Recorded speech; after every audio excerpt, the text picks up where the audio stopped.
Coming up next on Arizona Horizons Journalists Roundtable, the Senate approves a budget proposal that includes a plan to expand the state's Medicaid program. We'll talk about how lawmakers got to this point and what to expect as the budget and Medicaid expansion head to the House.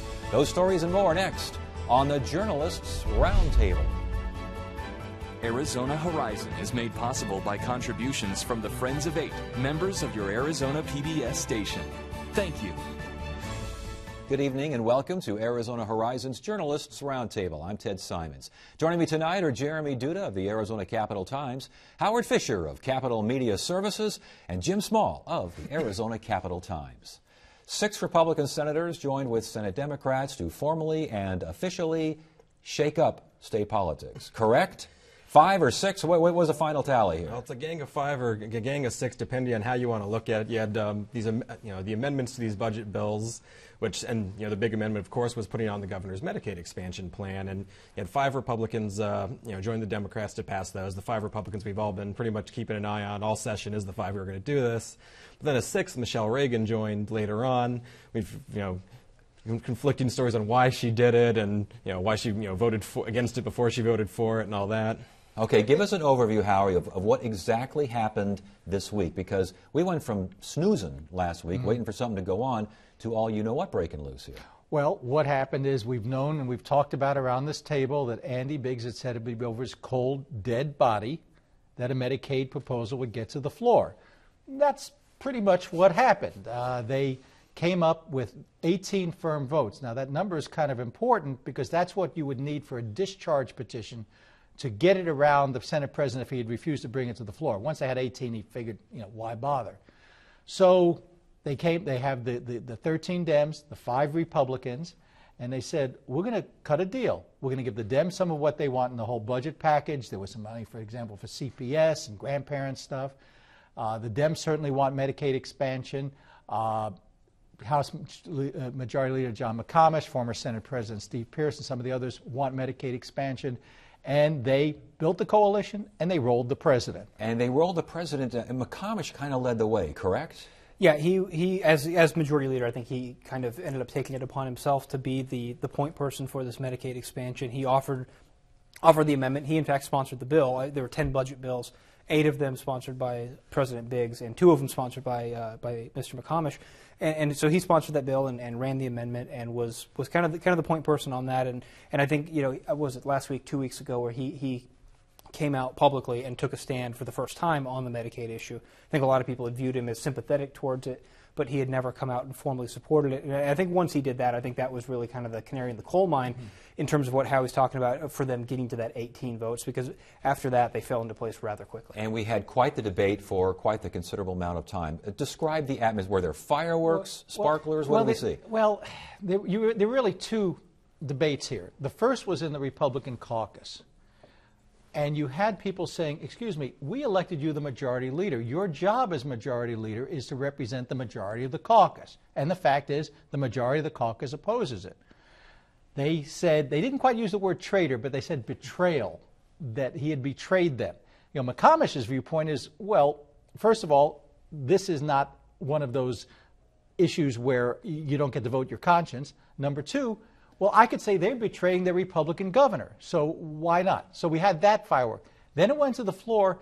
There weren't fireworks per se. What happened is that between Andy Biggs and Senator Kelly Ward out of Havasu City, who's a doctor, they had like 24 amendments, each trying to weight down the bill, whether it's illegal immigrants or some additional audits or something else, and we went through those time after time after time, and the same 18-12 vote killing them. You basically had a bunch of amendments floated by Democrats succeeding and a bunch of amendments floated by Republicans failing. How unusual is that? Very unusual, at least in the last 5 years or so, since the last time we saw the old Napolitano budget coalition come together, where you had the Democrats joining with a small minority of Republicans. But yeah, like how I said, the Democrats got money for CPS. There's some school money in there. The one anti-expansion one that got passed, I believe, was a Biggs amendment that puts a sunset date on the Medicaid expansion for, I believe, the beginning of 2017. But some of his other stuff failed. He wanted a 2/3 majority requirement to pass this because under the argument that it's a tax hike. He wanted the illegal immigrant thing where if one illegal immigrant is found on the program, the whole thing is repealed. He wanted a lot of stuff that just didn't happen. And that tax question is going to be the big issue. The bill now goes to the House, where House Speaker Andy Tobin wants pretty much the same stuff, some different bells and whistles, but he wants a public vote. That goes to that constitutional question of, if it's a tax hike, it needs a 2/3 vote of the House and Senate. It didn't get 20 votes in the Senate. It's not going to get 40 votes in the House. The governor's argument is it's not a tax, it's a fee, it's an assessment. It happens to be $240 million, but that we see it as simply delegating to the Access Director the authority to levy the assessment. Now, Steve Yarbrough said, so we could delegate to the head of the Department of Revenue the power to set individual income tax rates. He said it doesn't wash. So that's going to be the next big fight, which is, do you really need a 2/3 vote?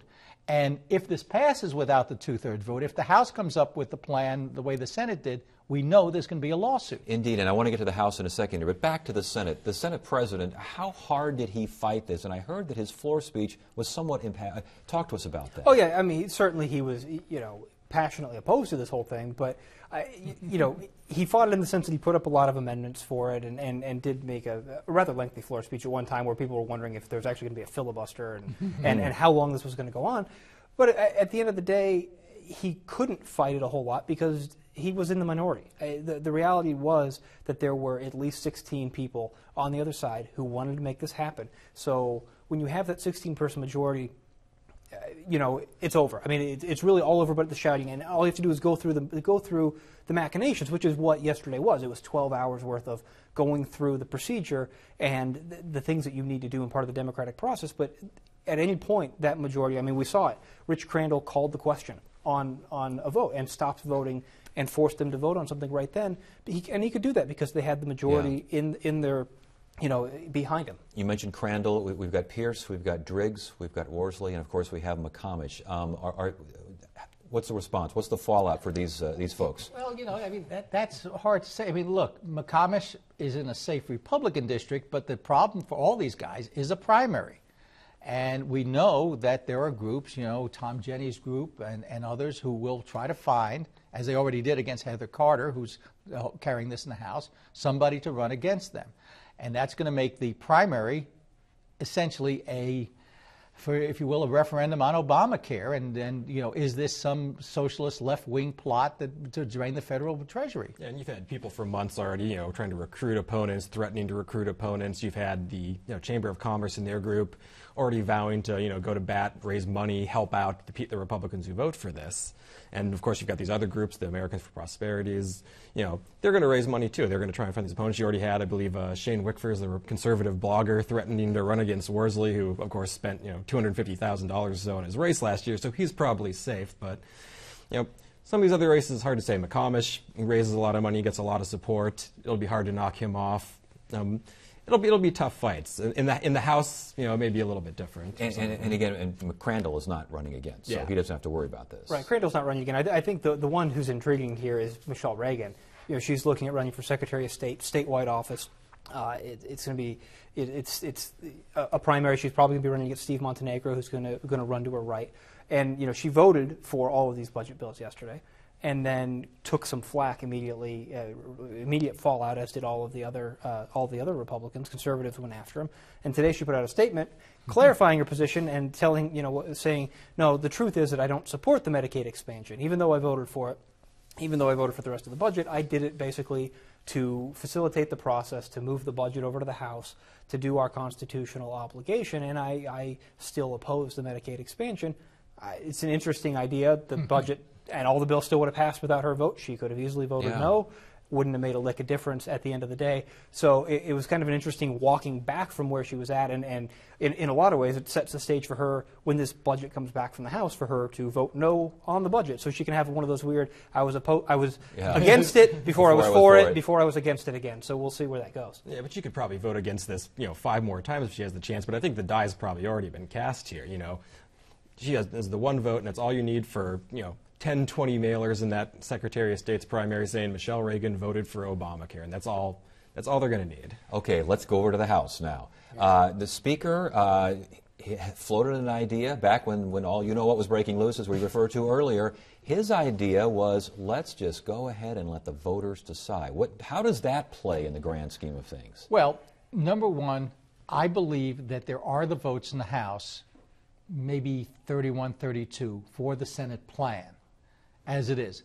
However, even Heather Carter, who was carrying it, said, look, because Tobin at least had the fortitude to come up with his own plan, let's give him a chance to try his. Maybe he can round up the votes for that, and so they're going to let him do that. If he doesn't come up with that, then we know there'll be the same kind of maneuver that we had in the Senate. His concern, he's got a couple of concerns. Some of them are technical. For example, theoretically, the hospitals are not supposed to take that $240 million assessment and pass it on to private payers and insurers. We're not sure that there's actually something in the bill to confirm that. He wants to make sure that happens. He wants to make sure that it does reduce uncompensated care, that the more people insured, the hospitals are in fact providing more care and they are making the more money. The key, as you point out, is that public vote. His argument is, A, it gets us around the constitutional problem. Exactly. B, it may be more politically acceptable for lawmakers to vote for that, and it's in the way they did in 2010. But the big problem is, are people really going to be voting on the whole concept of expansion of access, or does this just become a referendum on Obamacare? I was going to say, does this not become just basically the entire country could be funneling money out here to make a stand for or against Obamacare? There's no doubt that we would be in the spotlight. Yes. For that. I mean, we would be a special election, depending on when you called that. I mean, most likely September or November. And we'd be the only thing, kind of the only ball game in town. There would be a lot of attention on it. That's assuming that the votes exist to make this happen, and they don't. Just plain and simple, we've talked to a lot of people in that caucus. I think we found one person who supports it and one person who's a maybe outside of Andy Tobin.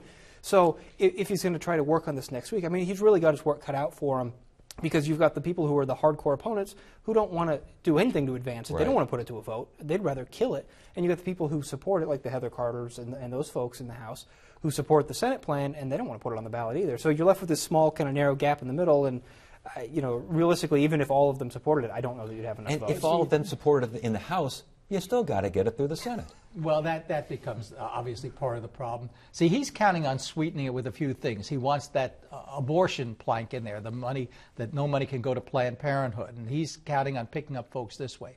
Look, Andy likes to be liked. He wants to be seen as, look at me, I've put it all together. I've rescued the governor's plan. I went ahead. She challenged us when she came out with a plan. If you don't have like mine, come up with something better. This is Andy's way of doing it. Well, one thing I've heard from a few Republicans, one of the biggest concerns about putting this up for a vote is, if this thing passes, it is voter protected. Under Prop 105, you need 3/4 of a vote, 3/4 in the legislature to change it. It has to further the intent. If you do it in a special election, I believe that has to be a constitutional amendment, which means you pretty much can never change it. That means any problems that arise with this, if you need to change and to or in one statute, you got to go back to the ballot. You can effectively never change this no matter what kind of problems there are. And I mean, that's something that the Republicans in the legislature have been grappling with for more than a decade now. I mean, although the point is, and he had this even before the Senate did, it had a self-destruct date in there. Mm-hmm. So the presumption was you get to try it out, take it for a test drive, and see if you like it. So what's next here? We wait to see if the Speaker can wrangle enough votes. How long is that going to take? What kind of timetable are we looking at? The House told us today that they're not going to do anything this next week. They're not going to. Maybe they assign the bills to committee, but they're not going to have any hearings. They're not going to take any steps on it. They're going to look at the Senate plan, digest it, see what changes they want to make to it in terms of the spending. And I think Howard's right. They're going to work on this Medicaid issue and figure out what they can actually do and how they can go forward with it. So I think that the earliest they do this is after the Memorial Day holiday. That final week of May is probably the earliest that they start to tackle it. Whether they're able to finish it that week, I think, remains to be seen. We'll see kind of what pops up next week and what sort of progress gets made. And what else is still left in the pipeline. See, that's what always scares us is, while we've been paying attention to this, what else is backing up, whether it's the election reform stuff, Whether it's some freedom of religion bill that may still need a final Senate read, things like that. And it's all that little stuff that tends to pop up. Last point on this. The governor's office from the get-go has been very negative toward the idea of a public vote, a referral to the public. Why? Because I would think that if you're confident this is going to pass, bring it on. Well, I don't think they're confident. I mean, look, you asked the governor. She came to the press room and did a little dog and pony show for us and said, the public supports it. The polls say the public supports it. Well, yeah, if you ask the question of should we use federal money in like a 5-to-1 match, 6-to-1, whatever the math is, to add 300,000 needy people here, it saves the rural hospitals, yeah. If you ask the public, however, do you support yet more federal spending when we're already running trillions in debt every year to have a socialized medicine? Depends on who gets the phrase in. That comes back to what Jim was talking about, the millions, tens of millions of dollars that would be spent here to phrase the question. Yeah, and I think if you put it on the ballot, you take the conversation, the ability to drive the conversation away from the governor's office and the supporters down at the Capitol, and you put it out into the public. And we've already seen what the critics, just lobbying that Obamacare word, it's such a toxic word amongst Republicans and independents in this state that invoking that word has given a lot of lawmakers shivers. And so if you do that publicly, if you put it into the public realm in this election, that becomes, you let the critics really drive the attack, and they can really go after it. It's already happening. The IRS news is this past week. There's already folks pointing out that the Obamacare provision, which says you either have insurance or you pay the tax, they say, that's going to be enforced by the IRS. So they're already attacking this. Okay, so we wait to see what happens in the House, and we kind of take things from there. You figure another couple of weeks at least, which means nothing else is probably going to get done for another couple of weeks at least, except now we're hearing maybe some movement on the sales tax reform business. What's going on here? Well, this, the governor's other agenda item, which is, of course, much less high profile. She wants to change the way we do our transaction privilege tax, basically the sales tax. And she's actually made a major concession on this, in this past week, that they wanted to change the way that contracting materials were taxed. Usually, right now they're split between the city where they're purchased, the city where they're used, which helps out these, Fountain Hills and Gilbert and these small towns where they build a lot of houses, but there's nowhere to buy this stuff. Now, at long last, the governor decided to abandon that. The League of Cities and a lot of legislators who were supporting them didn't want this. They want to change it so the only thing they would change was that service contractors, plumbers, electricians, air conditioning people, they would pay their sales taxes at the point of purchase, wherever they buy it, and then the city where it's used, they don't get any of that revenue. That sounds like that's a pretty big concession. Wasn't that the major stumbling block here? That has been what has been blocking this entire thing from moving forward for months now, really. And so it is a big concession. The League came out with their own counter proposal, which was by and large very, very close, but a little bit different on the construction side. At the end of the day, I think what the governor put forward, maybe with a small change or two, it looks like it's got the momentum behind it at this point to really start moving forward again in the legislature. With that concession. Yeah. With the concession. I spoke this morning with Representative Karen Fann, who's been one of the big allies of the cities, of the League of Cities on this whole thing. And even though the League is still opposed to the governor's new plan, she said, except for like one or two minor tweaks I want to make, I like the governor's plan. I like we can tax it at the point of sale. And I think we can get this up for a vote in the House, and I think it'll pass, is what she said. And the issue is sort of a hold harmless for some of the small towns to make sure that if you're a tiny city, if you're Jerome, where you don't have a Home Depot, and not there's a lot of construction there, but that somehow you'll be guaranteed all of a sudden that your sales tax revenues won't go down to zero. What happened? The election bills I heard were resurrected. I mean, these election bills, nothing's going to happen there. Well, part of the problem becomes they were going to be part of the budget, and we were going to shove them through as part of that. Then, well, maybe not. Then the House was going to take them up, and they didn't vote on them, and then it came out of Senate Appropriations, and then it went nowhere. There are going to be some election bills here. I think that there's only so much desire for so much blood and fighting in any one week, and they decided, we could put that off before another Steve Gallardo floor speech. Well, and we had basically an omnibus bill, correct? And so you had the early voters who didn't vote early purged from the early voting list. You had no committees or organizations can return mail-in ballots, and you had petition circulators having to register with the state. First of all, did these things not make it through the first time around? Well, They've been through several committees and have died. The real key in what they're trying to push is in the initiative laws. And this goes back to what happened during the sales tax measure. The sales tax folks put in a printed version of their bill and put in an electronic version of their bill, and they were different. And the Supreme Court said, well, they were in substantial compliance with laws, which is all the Constitution requires.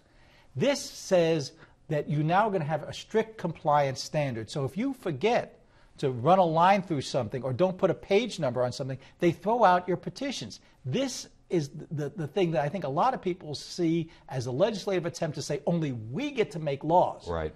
And I think this is going to cause some heartburn, even though it's been kind of below the radar. With the election issue, the sales tax reform issues, these sorts of things floating in the ether out there as we await Medicaid expansion in the budget, does the argument regarding Medicaid expansion and the budget affect those in terms of votes won, votes lost, friends won, friends lost? It's hard to say. I mean, and most of these bills are Senator Michelle Reagan's, who of course is now taking all this heat for the budget vote. So maybe that affects some things. But there's so many personal politics, it seems, between the Senate and the House that have held this up. Rivalries and disputes that. Reagan's bills got held up in the House. Michelle Ugenti's election bills got held up in the Senate. They're on, they're off, they're up for a vote, they're not. It's kind of hard to keep track at this point of whether or not these things are moving. It is. Are there real rivalries? It is personal, isn't it? Well, it's personal. In other words, so somebody says, well, Rick Murphy's not letting my bills out of his committee, so I'll tell you what, I'll take his bills and we'll screw them up. And, that's wonderful to watch how democracy takes place. Yeah, that's really going on down there, isn't it? Oh, yeah, no, it goes on every year, and this year's version is the battle of the two Michelles, as pretty much every lobbyist down there has been talking about. Does the delay now, as the Speaker tries to get his cards in order, does that exacerbate things, or does that basically calm things down? I don't know. I mean, we'll see. Okay. It could go either way. I mean, anything could happen. And the problem becomes is the less they have to do, the more time they have to think up ways to really screw things up. Well, all right. We had a poll out that showed support for gay marriage and support for legalizing small amounts of marijuana. No. You're misreading that according to Kathy Herod. The gay marriage poll was very simple. Do you support, and this was of all adult heads of household, although there was a smaller group of registered voters, and it said that essentially there's a 20-point margin of people who support allowing gays to wed. Now, Kathy Herod, who heads the Center for Arizona Policy, these are the people who shoved through the ballot measure, 5-6 years ago, said, well, it's only because there's been all this media publicity, surrounding the California case, surrounding other states doing it, and therefore people are more sensitized to that, and we keep hearing the stories about these poor gay people who can't wed. Well, I talked to Jim Haynes, who's president of Behavior Research. He said, well, all polls are snapshots, and are they affected by news? Hey, you asked somebody, six months ago about gun control before Sandy Hook, you're going to get a different answer. How wide angle is the snapshot in terms of maybe seeing initiatives regarding legalizing small amounts of marijuana, regarding, once again, trying to figure out some way around the gay marriage issue? Well, that's a lot harder to say. I think they interviewed like 700 people, but only 430-something were registered voters, and of those, who knows if they're likely voters. So you can take a snapshot of what broad-based public opinion is, but it really only matters if these people are going to go to the polls. And the fact is, look, there is somebody actually took out a gay marriage petition. I think he's 22, and I don't think he's going to do anything with it. Arizona, the trend is there. If you would have asked me when Arizona passed its gay marriage measure years ago, would 12 or 50 states have a gay marriage proposal in 2013, I would have said, heck no. Look at the change in public attitudes. No kidding. And it's coming. It's coming to Arizona eventually. I don't know if it'll be while you're still hosting the show, but it's coming. I don't know what to make of that one, Howie, but Jim, would you put a bow on this one, please? Well, yeah, and I think it also depends on what the Supreme Court rules in that California Prop 8 case. If they overturn it, if they say that California can't do this, and depending on how widely or narrowly that opinion is tailored, I think that you may see litigation spring up in states across the country where constitutional amendments were added to ban gay marriage. All right. Good stuff, guys. Good to have you here. Thanks for joining us. Monday on Arizona Horizon, job growth and home prices in the state are slowly rebounding. We'll talk about the status of Arizona's economy, and we'll discuss the sustainability research of phosphorus, a dwindling nutrient essential for growth. That's Monday evening, 5:30 and 10 on Arizona Horizon. Tuesday, we'll look at the Corporation Commission's consideration to deregulate electric utilities. Wednesday is our weekly legislative update with the Arizona Capital Times. Thursday, we hear about the Science Center's hosting of a comprehensive exhibition on Leonardo da Vinci. And Friday, it's another edition of the Journalists Roundtable. That is it for now. I'm Ted Simons. Thank you so much for joining us. You have a great weekend.